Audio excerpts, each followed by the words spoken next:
উপলক্ষে যে সমস্ত যাত্রীরা বাড়িতে পৌঁছাতে চান তাদের যাত্রাটা শুরু হয়েছে। অর্থাৎ অনলাইনে আমরা যে সমস্ত টিকিট ঈদ যাত্রা উপলক্ষে বিক্রি করেছিলাম, আজকেই প্রথম যাত্রা শুরু হয়েছে। অর্থাৎ আজকে যে যাত্রা শুরু হয়েছে এই টিকিটটা আমরা ছেড়েছিলাম 3 তারিখে, 10 দিন আগে। তো সেই ধারাবাহিকতায় টিকিট অনলাইনে প্যাসেঞ্জাররা পারচেস করেছে এবং আজকের থেকে সেই ঈদ যাত্রা শুরু হয়েছে। আমরা আসছিলাম, এসে দেখলাম যে না, এখনো পর্যন্ত সব কিছু ঠিক আছে। যাত্রীরা তাদের টিকিট পেয়েছে। অনলাইনে চাপ ছিল অনেক বেশি, সবাই প্রায় 37 লাখ মানুষ টিকিট কিনতে চেয়েছে। তো আমরা কত 36,000-এর মতো টিকিট বিক্রি করতে পেরেছি এরকম আমাদের যে ক্যাপাসিটি আছে। অর্থাৎ চাপ ছিল, কারো পেতে একটু দেরি হয়েছে, কাউকে হয়তো একটু ওয়েটিং থাকতে হয়েছে। কারণ একটা টিকিট আপনি বুক করার পর পেমেন্ট করতে আবার 5 থেকে 10 মিনিট 15 মিনিট পর্যন্ত সর্বোচ্চ সময় দেওয়া হয়। সেই সময় অনেকে নক করে হয়তো দেখছে যে বুক হয়ে আছে, এরকমের কিছু তো আছে। কিন্তু সবাই টিকিট পেয়েছে, ফেয়ারলি পেয়েছে। যারা টিকিট পারচেস করতে চেয়েছে সবাই টিকিট পেয়েছে। ট্রেন ছেড়েছে, আজকে 21টি ট্রেন ছেড়ে গিয়েছে, সবগুলি টাইম মতো গিয়েছে। 2টি ট্রেন মনে হয় 40 মিনিট লেট হয়েছে। এটার একটা কারণ ছিল, একটা অ্যাক্সিডেন্টের কারণে বেশ কিছুদিন ধরে 3 ঘন্টা লেট হচ্ছিল ওই 2টি ট্রেন। আজকে 40 মিনিটের মধ্যে আমরা নিয়ে আসতে পেরেছি অ্যাডজাস্ট করে। আগামী 2 দিনের মধ্যে ওই 2টি ট্রেনকে আমরা সময় মতো নির্দিষ্ট সময়ে ডিপার্চার করতে সক্ষম হবো বলে মনে হচ্ছে। সবকিছু মিলে পরিবেশও ভালো। আমি যাত্রীদের সাথে কথা বলেছি, তারা হ্যাপি। তবে তারা একটা শঙ্কা প্রকাশ করেছে যে এই সেবাটা বা এই তৎপরতা কন্টিনিউয়াস থাকবে কিনা, এটা তাদের আশঙ্কা। আমি তাদেরকে আশ্বস্ত করেছি এবং আপনাদের মাধ্যমে জানাতে চাচ্ছি, রেল সেবার যে মান আজকে দেখেছে যাত্রীরা স্যাটিসফাইড, সেভাবে আমরা অব্যাহত রাখতে চাই, যে কোনো মূল্যে, যে কোনো প্রয়োজনে। এটা হচ্ছে আমাদের অঙ্গীকার। উত্তরোত্তর এই সেবার মান আরও বৃদ্ধি পাবে। মাননীয় প্রধানমন্ত্রী রেল আপনার এই সেবা অথবা রেল যোগাযোগটাকে যুগ উপযোগী করে মনোরম পরিবেশে স্বাচ্ছন্দ্যে অল্প সময়ে অধিক দূরত্বে যাওয়ার জন্য জনবান্ধব করতে চান, জনপ্রিয় করতে চান, এবং সে ব্যাপারে তার নির্দেশনা আছে। সেভাবে আমরা কাজ করছি। আশা করছি রেল যোগাযোগ ব্যবস্থাপনার একটা আমূল পরিবর্তন আপনারা দেখবেন ইনশাআল্লাহ। কর্মদিনের তো প্রয়োজন আছে রাষ্ট্রকে সচল করার জন্য। একটা দিন বাড়িয়েছি আমরা ছুটি, একটা দিন বাড়িয়েছি, তো সেটা বাড়ার প্রয়োজন ছিল, একটা দিন কনসিডার করা গিয়েছে। আপনি জেনে খুশি হবেন যে রেল, সড়ক এবং নৌ সব জায়গায় এবার দেখবেন যে আগে যে ব্যবস্থাপনা ছিল তার মধ্যে থেকে বেশ কিছুটা পরিবর্তন আমরা আনতে সক্ষম হয়েছি। আমাদের এই সেবা অথবা যোগাযোগ ব্যবস্থাপনার সাথে যারা জড়িত তারা বেশ তৎপর এবং সর্বাত্মকভাবে কাজ করছে, সক্ষমতার মধ্যে সর্বাত্মকভাবে কাজ করছে, যার ফলে খুব বেশি এবার আশঙ্কা আমি দেখছি না। আমি মনে করছি মানুষের স্বস্তির মাধ্যমে এই যাত্রাটা নিশ্চিত হবে। ট্রেনে প্রায় আমরা 124টি কোচ, আপনি যদি বলেন মিটার গেজে, আমরা যুক্ত করেছি। আরও 14টার মতো মনে হয় আমরা যুক্ত করেছি ব্রড গেজে। স্পেশাল ট্রেন আরও প্রায় 5 জোড়ার মতো আমরা যুক্ত করতে সক্ষম হয়েছি। তো সব কিছু মিলিয়ে আমাদের যে ক্যাপাসিটি আছে 36 থেকে 42,000 মানুষকে আমরা এই সেবাটা দিতে পারবো, যাত্রাটা নিশ্চিত করতে পারবো। শেষ মুহূর্তে কিছু চাপ হয়, অনেকে যে কোনো মূল্যে ছাদে উঠে যেতে চান, আমরা নিবৃত্ত করার চেষ্টা করছি, উঠার সব ব্যবস্থা বন্ধ করছি। তারপরও হচ্ছে যদি এমন হয়ে যায় শেষ মুহূর্তে যে কন্ট্রোলদের অনেক সময় বাইরে চলে যায়, সে যে কোনো মূল্যে বাসায় পৌঁছাতে চায়। আপনি যেটা বলছিলেন 1 কোটি, আমার জানা মতে 1,25,00,000 থেকে 1.5 কোটি মানুষ মাত্র 2 থেকে 3 দিনে ঢাকা শহর থেকে বাইরে যাবে। পৃথিবীর কোন শহরে এই অল্প সময়ের মধ্যে এত লোকের বাইরে যাওয়ার দৃষ্টান্ত নাই। সেরকম একটা পরিস্থিতি আমাদের ফেস করতে হয়। এখানে ব্যবস্থাপনা যতটুকু আছে তার খুব ঘাটতি নাই, কিন্তু আরো ব্যবস্থাপনা, আরো সক্ষমতা, আরো আপনি ধরেন কোচ, বাস, মানে ট্রেনের কোচ, বাস, লঞ্চ, এগুলি প্রয়োজন, এটা ঠিক আছে। আবার যে সমস্ত পরিবহন ইতিমধ্যে এখানে ফাংশন করছে সেটা অনেক পুরনো, আরো নতুন কোচ দরকার। তো সে জায়গায় আমরা মনোযোগী আছি। আমরা চেষ্টা করছি নতুন করে আরো কোচ যুক্ত করা, বাস ব্যবস্থাপনায় শৃঙ্খলাহীন একটা আমূল ডিসিপ্লিন সহ একটা মানসম্মত বাস সার্ভিস নিশ্চিত করা, এ ব্যাপারে সরকার কাজ করছে। আমার মনে একটু সময় যদি দেন, কারণ 20 দিনের একটা সরকার, তো দৃশ্যমান পরিবর্তনগুলি ধাপে ধাপে দ্রুততম সময়ের মধ্যে আপনারা দেখবেন। মাননীয় মন্ত্রী, একটা প্রশ্ন আছে, সেটা হচ্ছে আপনার নৌ, রেল এবং সড়ক একই জায়গায় আছে এবং তেল নিয়ে মধ্যপ্রাচ্যের সমস্যার কারণে একটা সমস্যা হচ্ছে। এবারে ঈদ যাত্রায় এই তেল পাওয়া নিয়ে কোনো ধরনের সমস্যা পড়তে হবে কিনা, এবং যারা ব্যক্তিগত গাড়িতে বাড়ি ফিরতে চায় তাদের জন্য আপনারা কি ধরনের তেলের ব্যবস্থা করবেন? না, তেলে কোনো সমস্যা হবে না, তেলের দাম বাড়বে না। বিশেষ করে পাবলিক পরিবহন যারা যেগুলি আছে 15 তারিখ থেকে তারা প্রয়োজন মতো তেল অবাধে পাবে, যতটুকু প্রয়োজন সেটা এনশিওর করা হয়েছে। জ্বালানি মন্ত্রী আমাকে এনশিওর করেছেন, তিনি বলেছেন 15 তারিখ থেকে পর্যাপ্ত তেল পাবলিক পরিবহনে সরবরাহ করা হবে, আর তেলের দাম বাড়ানো হবে না, যার ফলে ভাড়া বাড়ছে না, আর দুর্ভোগ হওয়ার সম্ভাবনা আমি দেখছি না। তেল সংক্রান্ত দুর্ভোগ আমি দেখছি না এই পর্যন্ত, মনে করছি।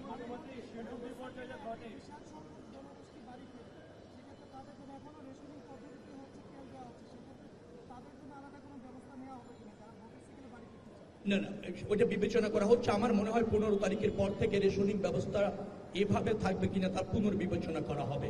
তবে আপনি মনে রাখবেন, সংকট হলে সব জায়গায় কিছু না কিছু ছাড়, কিছু না কিছু সীমাবদ্ধতা চলে আসে। বড় একটা সংকট, আমরা এখন তো সংকট থেকে বেরোতে পারিনি, আশঙ্কা আছে, সংকটের মধ্যে আছি, আমাদের সক্ষমতা দিয়ে আমরা মোকাবেলা করতে চাচ্ছি। একটা সংকট যখন হয় সবাইকে একটু স্যাক্রিফাইস তো করতেই হবে, নিশ্চয়ই জনগণকেও কিছু না কিছু তো করতে হবে। আমরা মনে করছি না এবার বড় ধরনের শিডিউল বিপর্যয় হওয়ার সুযোগ আছে। আপনাকে বলে রাখি, 85 থেকে 87টি লোকোমোটিভ যদি আমরা অ্যারেঞ্জ করতে পারি তাহলে শিডিউল বিপর্যয়ের কোনো সম্ভাবনা আশা করি এই ব্যবস্থাপনায় থাকবে না। ইতিমধ্যে আমরা 78টি লোকোমোটিভ যুক্ত করতে পেরেছি, আরও 2 দিনের মধ্যে কয়েকটা লোকোমোটিভ যদি যুক্ত হয়ে যায়, কোচের সংখ্যা যা বাড়িয়েছি, স্পেশাল ট্রেনের সংখ্যা যা বাড়িয়েছি, এই চাপটা আমরা মোটামুটি চাপ থাকলেও ম্যানেজ করতে স্বস্তির সাথে সক্ষম হব বলে মনে করছি।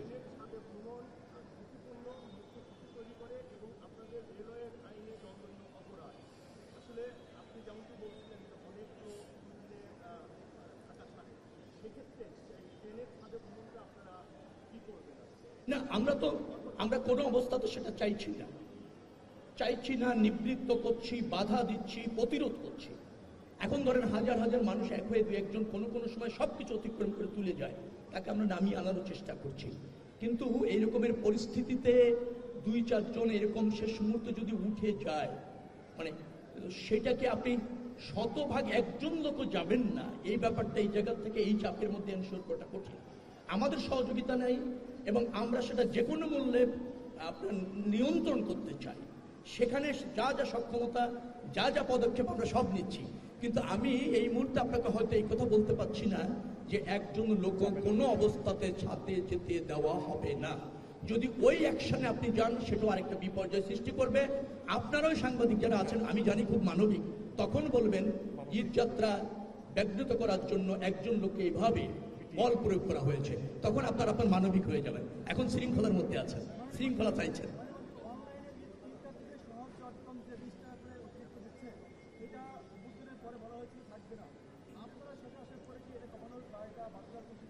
না, সহজ যেটা করছেন সেটা তো একটা চুক্তির মাধ্যমে অ্যাগ্রি হয়ে করছেন। এখান থেকে বেরিয়ে আসতে হলে আরেকটা বিকল্পেরও প্রয়োজন আছে। তো সেটা আমরা খুব বেশি ব্যত্যয় কি মনে করছি না। কিছু কিছু অভিযোগ যেহেতু আছে এবং কিছু দাবি আছে, আমরা মনে রাখবেন সব সময় সব মানুষের ন্যায্য দাবিটাকে অ্যাকোমোডেট করতে চাই, কিন্তু ন্যায্য দাবিটা অ্যাকোমোডেট করতে গিয়ে প্রাতিষ্ঠানিক কিছু প্রক্রিয়া আছে, সেই প্রক্রিয়াটাও অনুসরণ করতে হয়। আপনি যেটা আমলে আনলেন, ডেফিনেটলি দ্রুততম সময়ের মধ্যে চেষ্টা করব ওই অভিযোগটার কিভাবে নিষ্পত্তি করা যায়।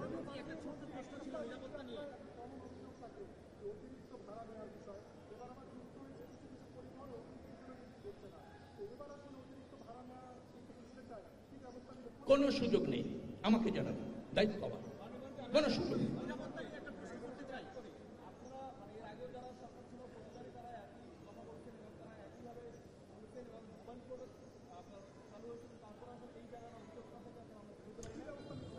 না, কি ব্যবস্থা? আপনি ব্যবস্থা হলো তখন যখন নিচ্ছে তার একটা প্রমাণ দেবেন, তখন ব্যবস্থা। আমরা বলেছি কোনো অবস্থাতে সরকার কারণ ছাড়া, আলোচনা ছাড়া এবং নির্ধারণ করা ছাড়া কোনো ভাড়া বাড়ানো যাবে না, যার দায়িত্ব আছে সরকার, বাড়ানো যাবে না। এখন ধরেন আপনি বলছেন অগ্রিম টিকিট বিক্রি করছে না, আমি জানি বিক্রি করছে। মাঝখানে অগ্রিম টিকিট বিক্রি করা টিকিটও ফেরত দেওয়ার একটা চেষ্টা করা হয়েছিল, আমি সেটা বন্ধ করেছি। তারা বলেছিল তেলের দাম বাড়তে পারে, অগ্রিম টিকিট বিক্রি করলে আমরা তেলের দাম বেড়ে গেলে ওই টিকিটে যাত্রী বহন করতে পারবো না।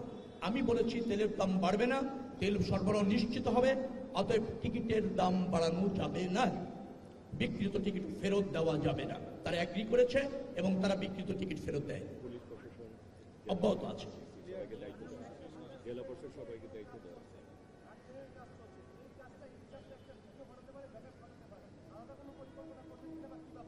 কোন জায়গার কথা বলছেন? ঢাকা সিলেট সড়কে 6 লেনের কাজ চলছে, কাজ চলমান যেখানে থাকে অন্তত 2টা লেন একেবারে অবাধে গাড়ি যেতে পারবে, গাড়ির গতি কম হবে কিন্তু গাড়ি কোথাও থামবে না, সে ব্যবস্থা আমরা নিশ্চিত করেছি। এবং আমাদের আপনার সচিব নিজে গিয়ে ওখানে ভিজিট করে আসছেন, চিফ ইঞ্জিনিয়ার উনি বারংবার ভিজিট করেছেন, একেবারে নিশ্চিত হয়েছে যে 2টি লেনে অব্যাহতভাবে গাড়ি চলবে। গাড়ির গতি হয়তো একটু কম হতে পারে কিন্তু কোথাও বাধা সৃষ্টি হবে বলে আমার কাছে মনে হয় না। সড়ক যোগাযোগের ওখানে আমরা পর্যাপ্ত ব্যবস্থা নিয়েছি, সব ধরনের ব্যবস্থা নেওয়া হয়েছে। আমি আবার আপনাকে বলতে চাই, যা সক্ষমতা আছে, যা জনবল আছে, যা করা সম্ভব তার সব ব্যবস্থা নেওয়া হয়েছে। তার মধ্যে দিয়ে এটা আপনাকে মানতে হবে, শেষ করি, যে 1.5 কোটির কাছাকাছি লোক ঢাকা ছাড়বে, সেই জায়গায় একটা চ্যালেঞ্জ হবে। কিছু দুর্ঘটনা অনেক সময় ঘটে যায়, কিছু প্রতিবন্ধকতা, গাড়ি অচল হয়ে যায়, এগুলিকে দ্রুততম সময়ের মধ্যে আমরা ম্যানেজ করার চেষ্টাতে কোনো ত্রুটি থাকবে না। কিন্তু কোনো কোনো সময় এই ধরনের দুর্ঘটনা, অনাকাঙ্ক্ষিত ঘটনার কারণে একটু ব্যাহত হতে পারে, কিন্তু আমাদের তৎপরতা এবং ব্যবস্থাপনায় ঘাটতি থাকবে না। আমি আপনাদের কাছে একটু চাইব, একটু ধৈর্য, একটু অ্যাডজাস্ট করার মানসিকতাটাও খুব প্রয়োজন ক্রাইসিসে, সেটার জন্য আপনাদের থাকে। রেলওয়ে পুলিশ, জেলা পুলিশ,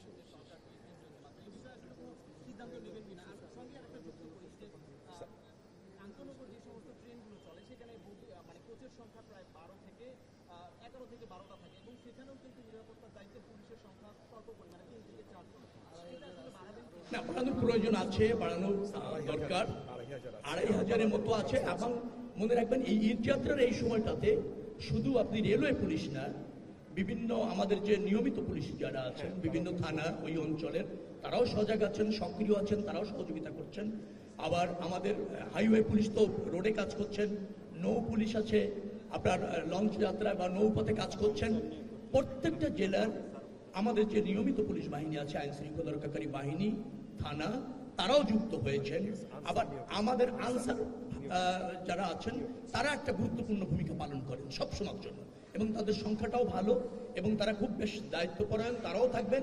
আবার আমাদের মন্ত্রণালয় থেকে বেশ কিছু ভলান্টিয়ার আছেন, তারা ওইগুলি দেখভালও করবার জন্য আমরা কিন্তু নতুন লোক তাদেরকে বিশেষ জ্যাকেট পরিয়ে নিয়োগ করেছি। 500 মিটার পরপরই আমাদের লোক থাকবে শৃঙ্খলা রক্ষার জন্য। এক প্রশ্ন একই হলে আমি বলি আপনাদেরকে, চেষ্টার কোনো ত্রুটি রাখছি না, রাখার সুযোগ নেই। নির্বাচিত সরকার, দায়বদ্ধ সরকার, নির্বাচিত প্রধানমন্ত্রী, নতুন বাংলাদেশ বিনির্মাণের জন্য ম্যান্ডেট প্রাপ্ত দল এবং সরকার, অতএব তাদের দায়িত্ব রয়েছে আপনাদের প্রতি। তবে আস্থা যদি রাখেন আর ন্যায্য সমালোচনা করেন, ত্রুটিগুলি যদি দেখিয়ে দেন, দেখবেন যে না, পর্যায়ক্রমে সমাধান হয়ে যাচ্ছে। ভালো থাকবেন, ভালো থাকবেন।